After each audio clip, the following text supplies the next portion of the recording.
Salam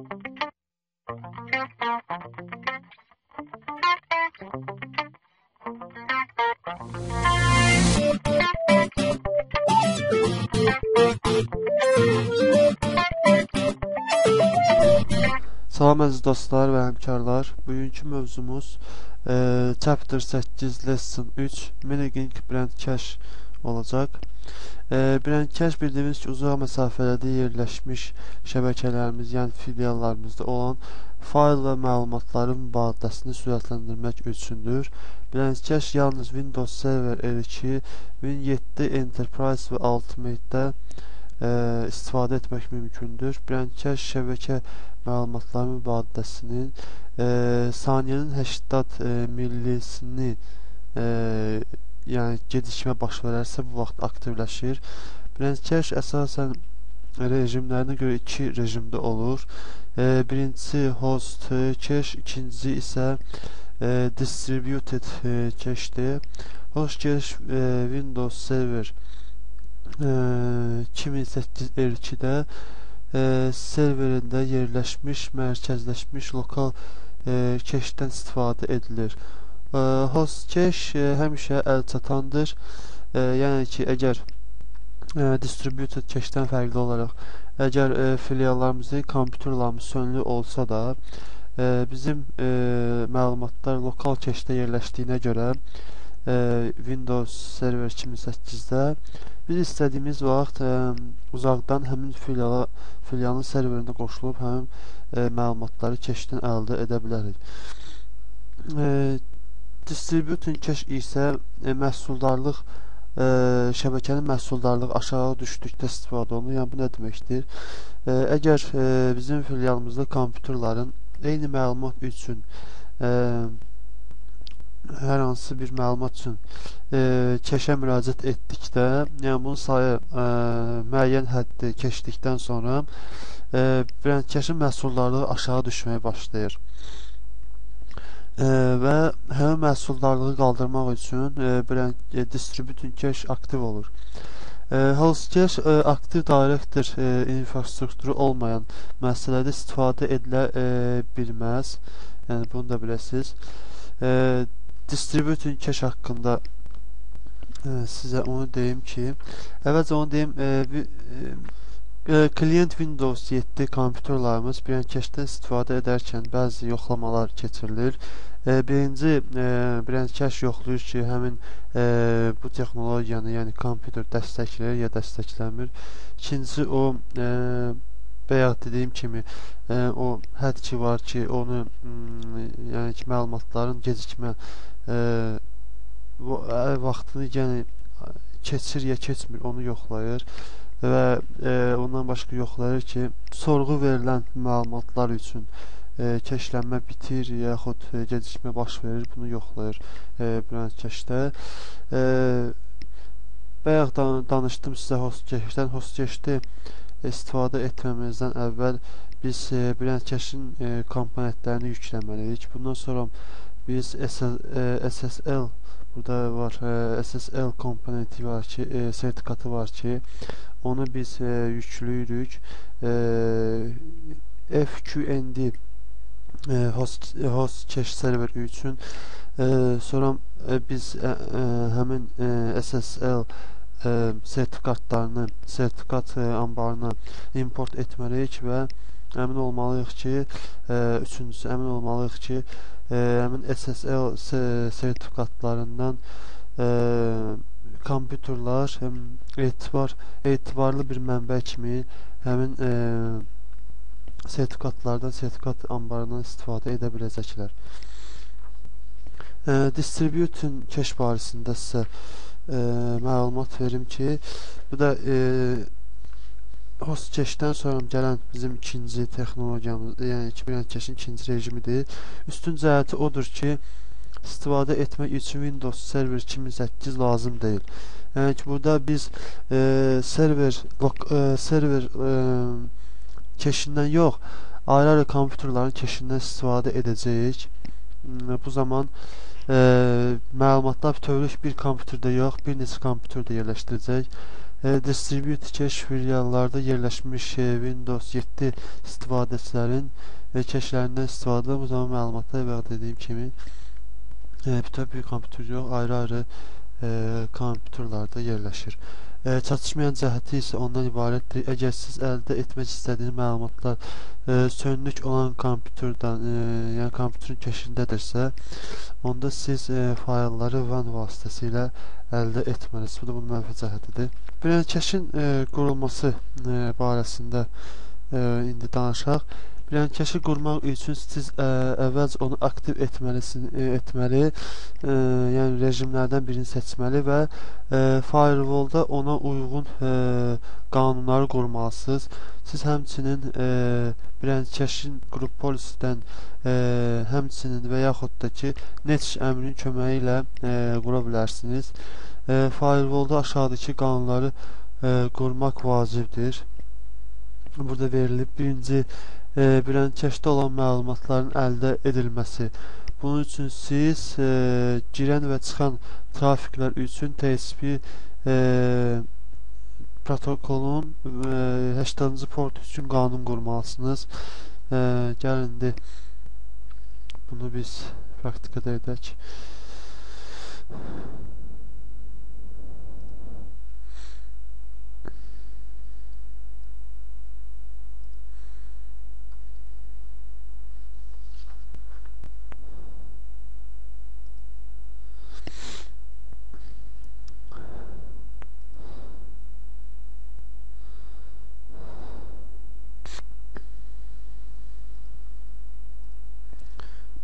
Gördüyünüz kimi burada biz seçirik brand cache user address.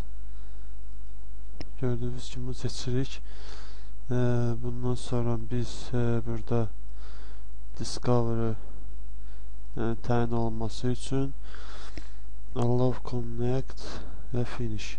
Burada biz brand cache'mizi aktiv etmiş olduq.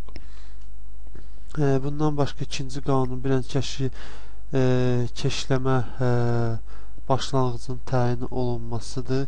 Bunun üçün biz həmin kimi UDP faylı üçün, protokolu üçün giriş-çıxış trafiklərinin 337.02 portuna icazə haqqında biz burada qanun verməliyik. UDP seçirik və port olacaq bizdə 37.02 port üçün seçirik. Next, allow hər üçünə versək və burada yazaq branch cache.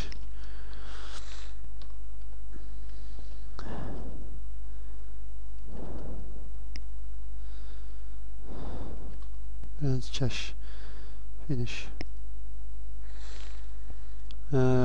Həmçinin də bayaqki kimi biz bir dənə çıxış üçün bir dənə verək. Yenə də gəlsək port bayaqları biz TCP üçün verməliydik. Onu da 80-cı port üçün biz icazə verəcəyik. Yəni cache aktiv olması üçün. Next. Burada həmçinin branch cache.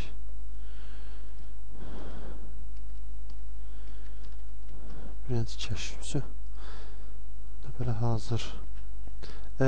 Üçüncü isə server host cache qanunudur ki, həmçinin TCP-nin protokolunun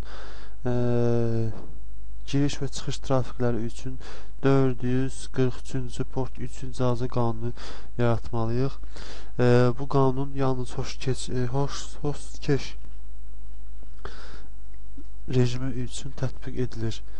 Bu qanunların biz həmçinin qrup polisidən istifadə etdikdən sonra yaratmalıyıq. Yəni, əgər biz netişi köməyi ilə bu qanunu tətbiq etsək, bayaq qurduğumuz firewallda, yəni indi qurduğumuz firewalldakı qanunlar avtomatik aktiv olacaq. Biz netişdən istifadə etsək, yəni əmr sətrindən, onda firewall bizdə avtomatik aktiv olacaq. Yəni ki, bunu necə edəcək? Məsəl üçün seçirik, yazırıq CMD-ni administratorun adını açırıq.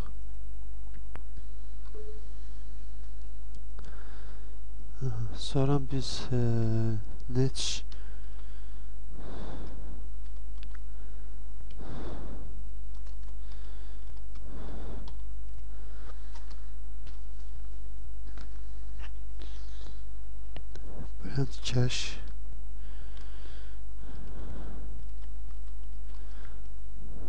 brand cache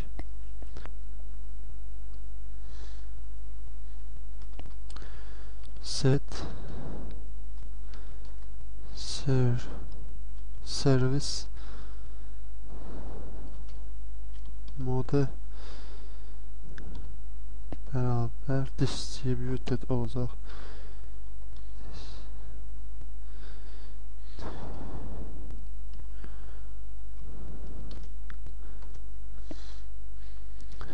İndi sözünüzü görəcəksiniz. Gördüyünüz kimi o firewall-daki iki qanunumuz bizdə burada aktiv oldu. Həmçinin də bizdə bayaq ki mən brand cache aktiv etdim.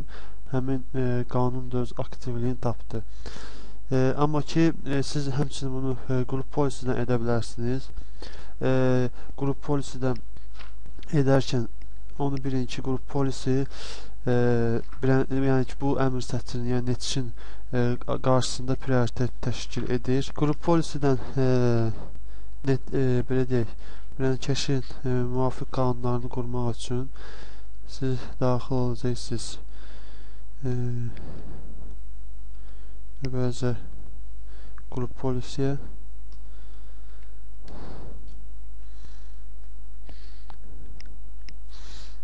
bundan sonra biz daxil oluruq demək administrator network və buradan brand cache gördüyünüz kimi burada bizim 5 tane qanunumuz var. Bu qanunlar biz ardıcılığını aktiv etməliyik. Birincisi adından görsəndiyi kimi netişi aktiv etmək üçündür. Sonra ikinci qanunumuz ikinci distributed rejimini, yəni ki distributed cache rejimini aktiv etdi. Həmçinin host cache aktiv edir burada. Gördüyünüz kimi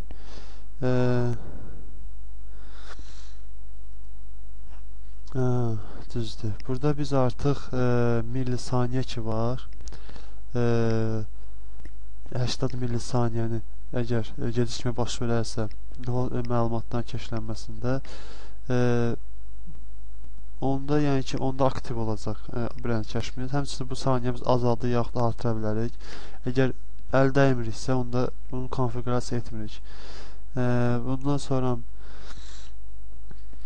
bizim belə deyək, diskimizin neçə faizini tutacaq həmin cache məlumatlar yerləşdirən kompüterdə, məsəl üçün bu ola bilər adi kompüter olsun, yəni distributed rejimində kompüterin hard diskinin neçə faizini istəyirsiniz. Məsəl üçün mən qoya bilərəm 15%. 15%-ni istifadə edə bilər cache-imiz. Bundan sonra bunu aktiv edə bilərik.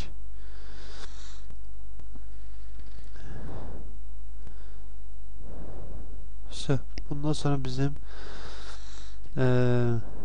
brand cache-imiz aktiv oldu. Həmçində biz burada lokal şəbəkəmizin belə deyək, yerləşməsini yaza bilərik. Məsəl üçün enable edirik və burada biz branch host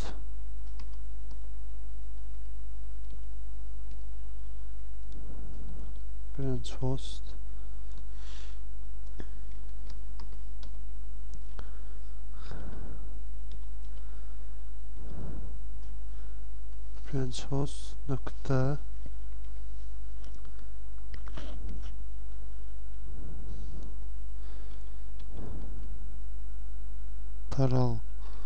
taralgon nokta com Komtoso nokta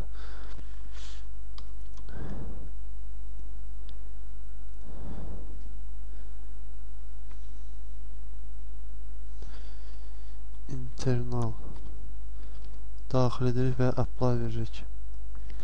Burada da bizim qanunumuz aktiv oldu, enabled yazdı. Bundan sonra biz həmçində sizə bir şey deyim ki, qrup polislərinə prioritet təşkil edir. Onu bayaq sizə dedim neçə qarşısında. Həmçində biz qrup polislə konfigurasiya o vaxt veririk ki, əgər istəyiriksə ki, eyni konfigurasiya bir neçə kompüterdə istifadə edilsin. Bunun üçün biz qrup polisindən istifadə edirik. Həmçinin neçdə bizim qanunlarımız var ki, daha doğrusu əmrlərimiz var ki, həm əmrlərdən istifadə edərək biz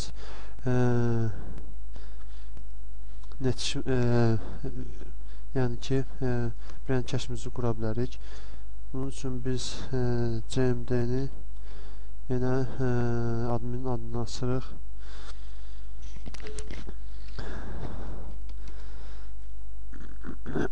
Birincisi bizim qanunumuz olacaq net brand cache net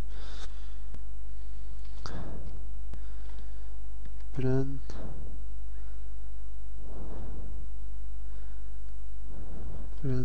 cache reset.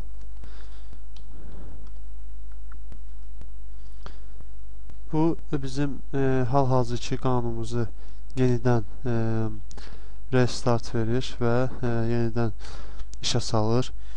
Bundan sonra bizdə var net brand cache show status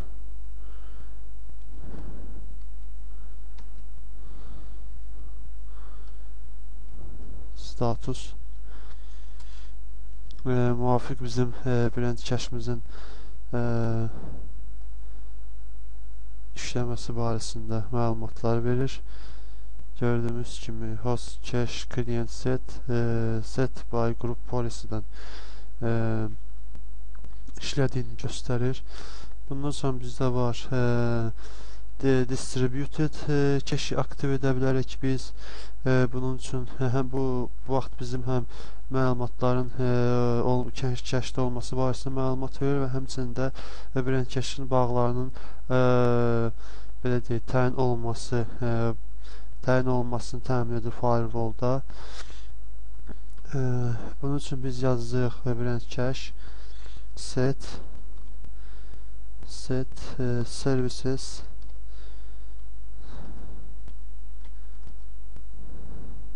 daha doğrusu servise mode distributed cache distributed yazsaq kifayətdir. Bu daha əvvəl qrup polisidən təyin olunduğuna görə, yəni bəyə də prioritet təşkil edir qrup polisi. Ona görə biz onu oradan təyin etdiyimizə görə neçdən bizə onun təzədən təyin etməyə icazə verilmir. Həmçinin biz burada lokal şəbəkə üçün də host cache təyin edə bilərik. Həmçinin biz burada netçi vasitəsilə biz lokal diskimizin həcmini göstərə bilərik. Məsələn, göstərsək brand cache set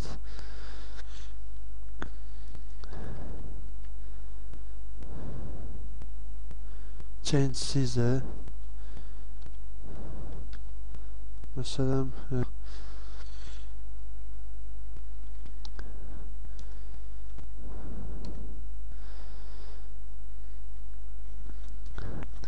bundan başqa biz bayaq ki yazdıq yerləşməsini şəbəkədə, həmçinin set local cache yazıb biz onun şəbəkədə yerləşməsini də göstərə bilərik. Həmçinin brand cache-in işləməsini yoxlamaq üçün biz puskdan services daxil etsək gördüyünüz servisdən biz brend cache üzərinə 2 dəfə vurub gördüyünüz yerdən baxa bilərik ki, həmin bizim servisimiz işləyir-işləmir. Gördüyünüz kimi start əlçatmaz olduğuna görə bizim artıq belə deyək brend kəsmin işlədiyini məlum olur. Həmçinin burada biz manual qoymalıyıq. Bu da düzgün burada qoyulduğuna görə biz işimizi bitirmiş oluruq. Həmçinin də burada Windows Server 2008 R2 üçün bizim quruluşlarımızı vermək üçün kitabda məlumatlar verilib. Bu da çox asandır. Əgər bunları eləyə bilsəz, Server 2008-də bunu asanlıqla tətbiq edə biləcəksiniz. Bugünkü dərsimiz bu qədər. YouTube-da like etməyi unutmayın. Sağ olun. Gəlin dərslərdə görüşənədək.